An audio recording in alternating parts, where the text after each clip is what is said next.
Welcome back ulit sa ating channel. So, in this video, ang pag-uusapan naman natin ay paano nga ba alagaan ang money plant upang tuloy-tuloy ang swerteng hatid nito sa atin. Ang money plant ay isa sa mga low maintenance plant. Mula sa sikat ng araw hanggang sa kinakailangan na tubig. Ang halaman na ito ay isang low maintenance plant na walang ligalig sa pagpapanatili. Ngunit hindi ito nangangahulugan na hindi nito nangangailangan ng anumang pangangalaga. Ang isang kaunting gabay sa pangangalaga ay kinakailangan para sa malusog at maunlad na money plant. Ngunit bago mo malaman ang lahat ng mga nakakatawa na detalye tungkol sa mga money plant, mahalagang malaman ang tungkol sa halaman ng kaunti pa. Ang money plant ay katutubo sa Morea sa French Polynesia. Ang karaniwang pangalan nito ay Golden Pothos, Ceylon, Creeper, Ivy Arum, Silver Vine, Taro Vine at Solomon Island Ivy. Isa sa pinakakagiliw-giliw na bagay tungkol sa halaman ng pera ay epektibo ito sa pang-akit ng kayamanan at pagpapahusay ng good luck. Ang 5 dahon sa bawat sangay ay kumakatawan sa 5 elemento ng kalikasan: apoy, tubig, hangin, metal at kahoy. So narito ang patnubay sa pag-aalaga kapag ang money plant ay itatanim mo sa lupa sa paso. Pagdating sa lupa, ang kailangan nito ay well-drained na lupa. Kaya maaring ihalo ang buhangin ng ilog na may normal na potting soil. Pinapayagan ng buhangin ng brilliant aeration at drainage sa mga halaman nang sa gayon ang halaman nito ay sasagana ng maayos. Maaari ring pumili ng isa para sa mga potting soil na may mataas na nilalaman ng perlite na ginagamit din para sa mga halaman ng cacti. Tubig.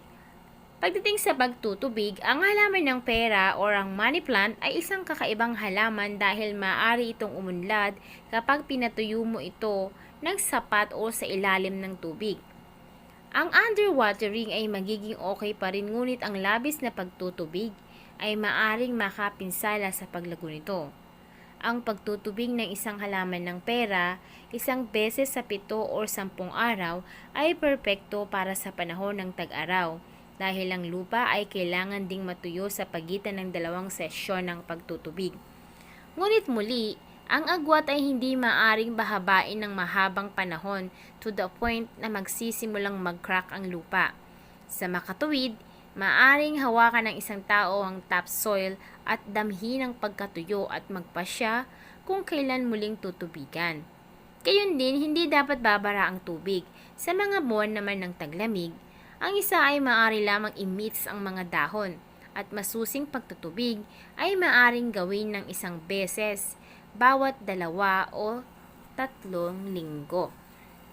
Pagdating sa sikat ng araw o liwanag ng araw, ang money plant ay sa pangkalahatan ay lumalago ng maayos sa direktang sikat ng araw sa hardin, sa mga panloob na lugar o mga kondisyon ng mababang ilaw.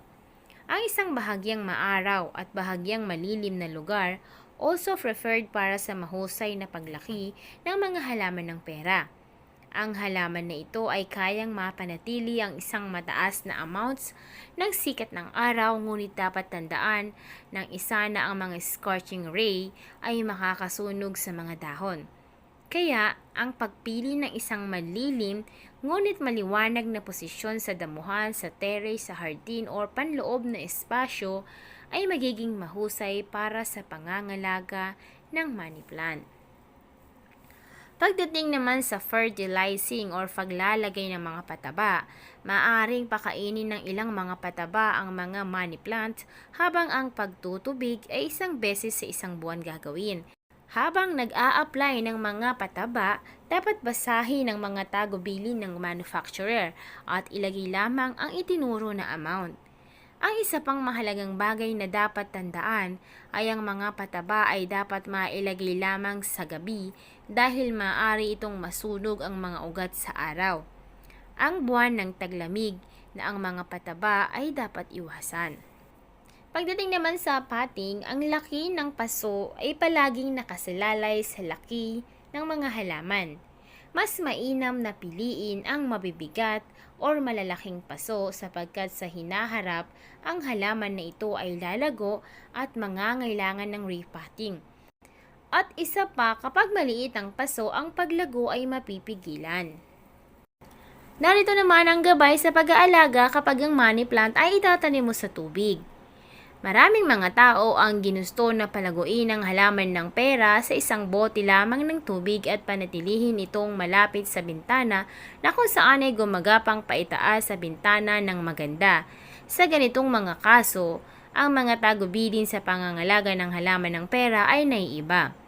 Ang isa ay dapat panatilihin at least 1 node below sa antas ng tubig para sa tamang paglaki.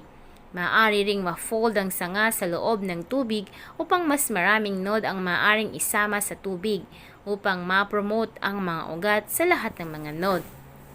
Ang lalagyan ng money plant ay dapat ilagay malapit sa sikat ng araw na magsusulong ng paglago. Ang tubig dapat palitan bawat linggo ng walang palya. Upang mapanatili ang antas ng tubig, ang madalas na pagtutubig ay dapat tandaan. At kapag ang halaman ng pera ay lumago sa tubig, hindi mo nakakailanganing magdagdag ng mga pataba. Tulad ng nakasaad sa itaas, ang pag-aalaga ng halaman ng pera ay talagang madali. Hayaan ang halaman ng pera na umunlad sa mga nagniningning na dahon at magdala ng higit na kagandahan sa panloob o panlabas na espasyo. Mayroong higit sa 391,000 species ng mga vascular na halaman na kilala sa agham. Sa bilang na ito, halos 369,000 species or 94% ang mga namumulaklak na halaman, tulad ng bawat ulat na ibinahagi ng Royal Botanic Gardens sa United Kingdom. May mga halaman na nangangailangan ng malawak na pangangalaga katulad na lamang ng lily or halaman ng citrus. At pagkatapos ay may mga halaman naman na nangangailangan lamang ng minimum na pangangalaga upang umunlad. At isa na nga rito, ang money plant. So, iyan lamang po ang ilan sa mga gabay kung paano ba alagaan ang money plant kung itatanim mo man ito sa lupa or sa paso or sa tubig.